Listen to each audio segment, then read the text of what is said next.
Publicada no Diário Oficial de 24 de maio, a portaria que certifica o Hospital Santa Cruz como Hospital de Ensino.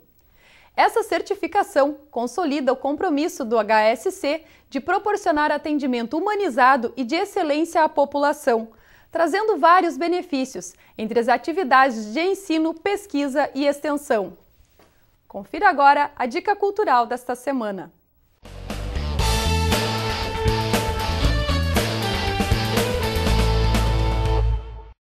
A minha dica cultural da semana é o filme 500 Dias com Ela. É uma comédia romântica que narra as várias fases de um relacionamento e eu achei muito interessante, eu gostei da trilha sonora e é um filme que me pegou de primeira, assim. Eu realmente achei o enredo, a história muito boa. O elenco também conta com atores talentosos e essa é a minha dica cultural da semana. O Programa de Pedagogia Universitária, em parceria com o Mestrado em Educação da Unisc, promoveu a palestra Da Dor ao Prazer no Trabalho Docente. A palestrante Maria Elizabeth Barros, da Universidade Federal do Espírito Santo, concedeu uma entrevista para o Unisc Notícias. Olá, professora Elizabeth, seja bem-vinda ao Unisc Notícias. Durante a palestra, você falou que o que faz sofrer não é trabalhar demais, e sim a mecanização do trabalho. O que isso significa?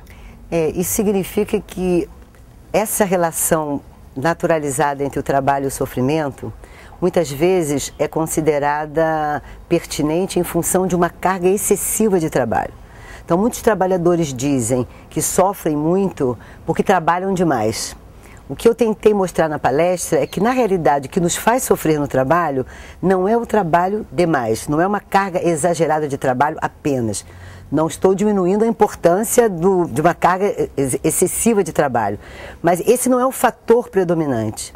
O que eu tentei dizer é que o que efetivamente nos faz sofrer no trabalho é um trabalho que não nos convoca a uma criatividade, a uma inventividade. Quer dizer, o ser humano ele não suporta trabalhar de forma mecânica. O ser humano, obviamente pela sua característica vital, ele precisa de criar no trabalho, ele precisa inventar, ele precisa produzir, ele precisa planejar, ele precisa minimamente se sentir autor do processo de trabalho. Quando isso não acontece, é que eu estou chamando de um trabalho mecanizado, que é um trabalho que nunca é possível inteiramente, por essa característica vital dos humanos, mas em especial quando você tem uma organização do trabalho que é extremamente autoritária e que impede, ou que tenta impedir essa possibilidade de criação no trabalho. É o que eu estou chamando de mecanização do trabalho. E qual é o caminho para que o profissional, não só do magistério, saia da condição de vítima para se tornar um gestor do próprio trabalho? Eu diria que, na realidade, a gente nunca é inteiramente vítima. Eu acho que há um processo de vitimização, mas o que eu defendo é que o trabalhador nunca é vítima no processo de trabalho. Mas a gente poderia assim, para que essa situação de não vitimização e de gestor efetivo do trabalho se consolide, é necessário que ele participe efetivamente do processo de planejamento, de acompanhamento, de avaliação do processo de trabalho. Ele se sinta não só ator, mas também autor do processo de trabalho. Então, ser gestor do seu trabalho, o que todos nós somos, queiramos ou não, a prescrição do trabalho faculte ou não esse processo, essa gestão do trabalho se faz porque a gestão é inerente ao humano.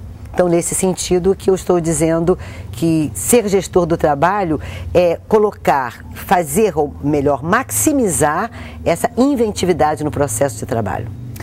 De que forma o docente pode trabalhar para que a insatisfação não prejudique a qualidade de ensino em sala de aula? Eu continuo afirmando que essa questão da satisfação e do sofrimento do trabalho deve focar o processo de trabalho e não o trabalhador. Então eu diria, se o professor está percebendo que a insatisfação está tomando e contagiando o seu processo de trabalho em sala de aula, me parece que está precisando que esse processo de trabalho seja redefinido.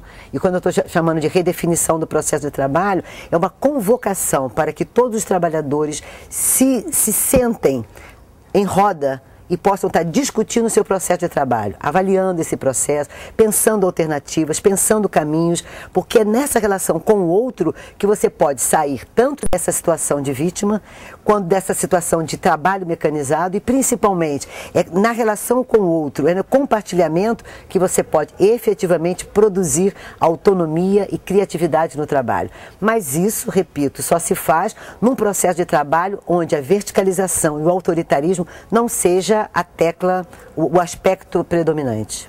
Você falou para o magistério e não só para o magistério.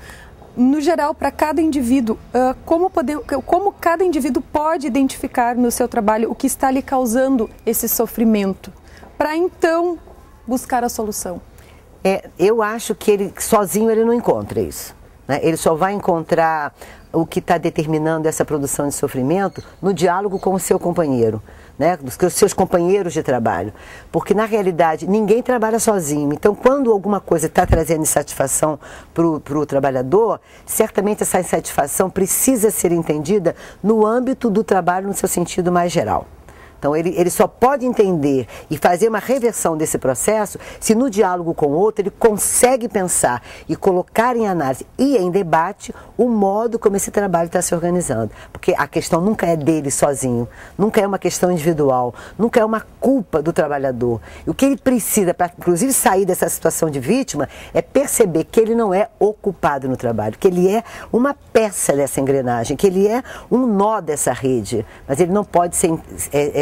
se pensar ou se considerar como o centro ou como a fonte principal do processo de sofrimento. Ele precisa entender que ele é um dos vetores desse processo. Mas temos as relações de poder, as relações de saber-poder, temos a constituição das políticas públicas de trabalho, na educação, na saúde, enfim. Tentar sair desse lugar, tentar produzir um trabalho de uma outra ordem, implica necessariamente estar com os companheiros, com os colegas, para analisar esse processo de trabalho e entender que dinâmica é essa que produz o sofrimento, que dinâmica é essa que produz a insatisfação. É entender a insatisfação como efeito dessa dinâmica, como resultado dessa dinâmica e como estando situado apenas no trabalhador. Ok, então, muito obrigada. Obrigada a você pela oportunidade. O Unisque Notícias de hoje fica por aqui. Até a próxima edição.